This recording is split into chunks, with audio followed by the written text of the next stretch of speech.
बदमाशों ने मंगलवार की शाम सकलडीहा क्षेत्र में सीमेंट व्यवसायी लालव्रत चौहान को गोली मारकर पल्सर बाइक लूट ली। गोली व्यवसायी के जबड़े में फंसी थी, जिसे ट्रॉमा सेंटर में चिकित्सकों ने जटिल ऑपरेशन के बाद निकाल दिया। पुलिस के अनुसार व्यवसायी अब खतरे से बाहर है।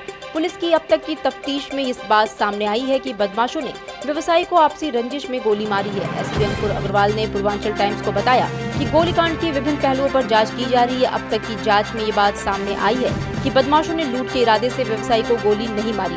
बदमाशों ने व्यवसायी को रोका, दोनों के बीच में कुछ देर तक बात हुई, इसके बाद ही गोली चली।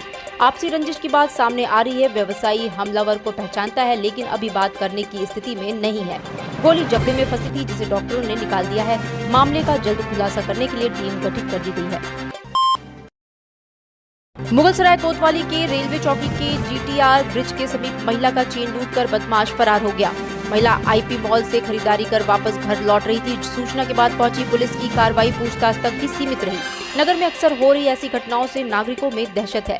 सेंट्रल कॉलोनी निवासी उषा झा आईपी मॉल से खरीदारी कर वापस घर लौट रही थी। जैसे ही जीटीआर ब्रिज के पास पहुंची, तभी बदमाश गले की चेन नोचकर रेलवे ट्रैक पार करते हुए फरार हो गए। हो हल्ला सुनकर राहगीर रुक गए। लोगों ने तत्काल घटना की जानकारी पुलिस को दी। पुलिस ने पीड़िता का बयान लिया और छानबीन में जुट गई। धनतेरस के दिन भी उचक्कों ने महिला का पर्स उड़ा दिया था। नगर में आए दिन हो रही घटनाओं से लोगों में दहशत का माहौल है।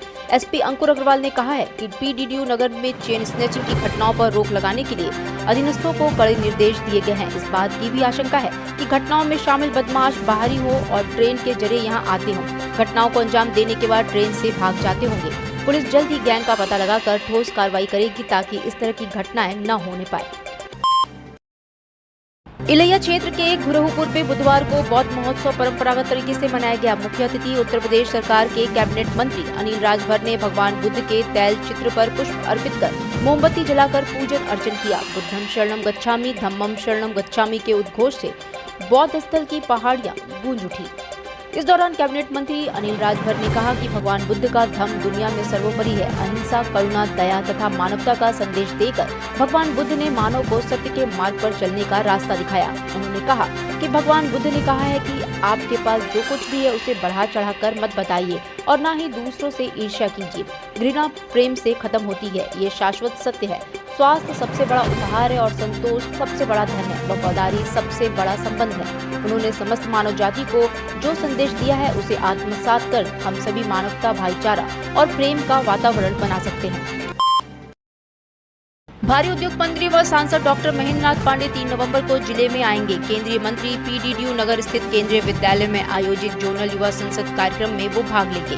डीडीओ जंक्शन पर रेलवे के टिकट व रिजर्वेशन काउंटर का उद्घाटन करेंगे। केंद्रीय मंत्री वाराणसी सर्किट हाउस में पीडीडीयू नगर केंद्रीय विद्यालय आएंगे। यहाँ मंडलीय युवा संसद कार्यक्रम में शिरकत करेंगे। इसके बाद डीडीओ जंक्शन पर रेलवे टिकट व रिजर्वेशन काउंटर का उद्घाटन करेंगे। केंद्रीय मंत्री मुख्यालय पहुंचेंगे। यहाँ पीडब्ल्यूडी गेस्ट हाउस में कुछ समय ठहरने के बाद जसुरी पूर्व ब्लॉक प्रमुख वीरेंद्र सिंह के घर जाएंगे। पूर्व ब्लॉक प्रमुख का हाल में निधन हुआ है। शोक संतप्त परिजनों से भेंट करेंगे। यहां से केंद्रीय मंत्री चंदौली पार्टी कार्यालय जाएंगे, जहां कार्यकर्ताओं से मुलाकात के बाद बरहनी ब्लॉक के चारी गांव जाएंगे। इसके बाद केंद्रीय मंत्री गाजीपुर जिले के पखनपुर गाँव के लिए रवाना होंगे, वहीं रात्रि विश्राम करेंगे।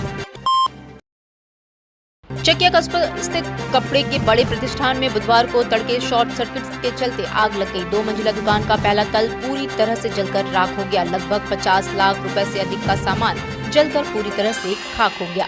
हालांकि फायर ब्रिगेड और स्थानीय लोगों ने आग पर काबू पा लिया, अन्यथा पूरी दुकान राख के ढेर में तब्दील हो जाती। बता दें कि चकिया कस्बा के वार्ड नंबर 10 में प्रदीप गुप्ता और मनोज गुप्ता की प्रदीप वस्त्रालय नाम से कपड़े की बड़ी दुकान है। बुधवार को तड़के तकरीबन 4 बजे दुकान से धुआं उठकर देख पड़ोसियों ने प्रदीप गुप्ता को सूचना दी। प्रथम तल से आग की लपटें उठ रही थी। दुकानदार ने तत्काल फायर ब्रिगेड को सूचित किया और स्थानीय लोगों के साथ मिलकर खुद भी आग बुझाने में जुट गए।